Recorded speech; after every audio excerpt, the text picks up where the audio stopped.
আজ রাজনগর ব্লক তৃণমূল কংগ্রেসের পক্ষ থেকে বিডিও অফিসে ডেপুটেশন দেওয়া হলো। তাদের অভিযোগ 2002 ও 2025 সালের ভোটার তালিকায় নাম থাকা সত্ত্বেও অনেক মানুষকে অযথা হিয়ারিংয়ে ডাকা হচ্ছে।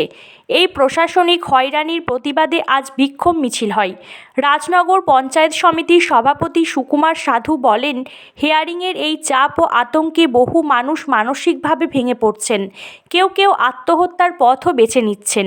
তিনি অভিযোগ করেন, এসআইআরের আতঙ্কে যেসব মানুষ মারা যাচ্ছেন বা আত্মহত্যা করছেন তার সম্পূর্ণ দায় নির্বাচন কমিশনকে নিতে হবে। তিনি অবিলম্বে হয়রানি বন্ধেরও দাবি জানান।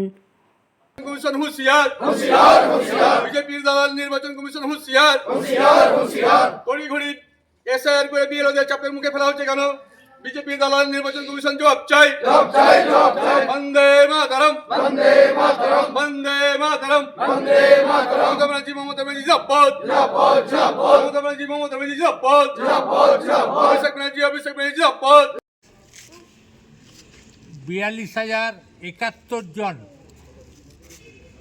4271 জন যেটা নট ফাউন্ড দেখাচ্ছে, যাদেরকে হিয়ারিংয়ে ডাকা হচ্ছে, সেই মানুষকে আমরা কি জবাব দেবো? বলছে আমরা তো 2002 সালে ভোটার লিস্টে নাম আছে, আমাদের 25 সালে নাম আছে, তারপরে কেন আমাদের ডাকা হয়েছে? তোমরাই কিছু গেরাকল করেছো, তা সেইটা আমরা কি জবাব দেবো? এইটা আমরা বিডিও সাহেবের কাছে আজ জানতে চাই। আমাদের দাবি আছে, যে এলাকার মানুষ যে হিয়ারিংয়ে ডাকা হবে নট ফাউন্ড দেখাচ্ছে, তাদেরকে সেই বুথেই ডাকতে হবে, সেই বুথেই ডাকতে হবে। আমরা হিয়ারিংয়ে হাজির করে দেবো।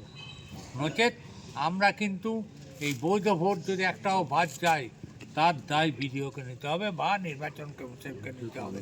আমরা বৃহত্তর আন্দোলনে যেতে বাধ্য হব। আমরা আজ এসআইআরের বিরুদ্ধে তথা পশ্চিমবাংলায় যে এক্সটেনশন 7 দিন কেন, বিহারে 15 দিন কেন, এটা কি দ্বিচারিত নয়? এই চাপের মুখে ফেলে বিএলওদের 45 জন আত্মহত্যা করেছে বা মারা গেছে স্ট্রোকে। তাদের দায় কে নেবে? সেই নির্বাচন কমিশনকে নিতে হবে।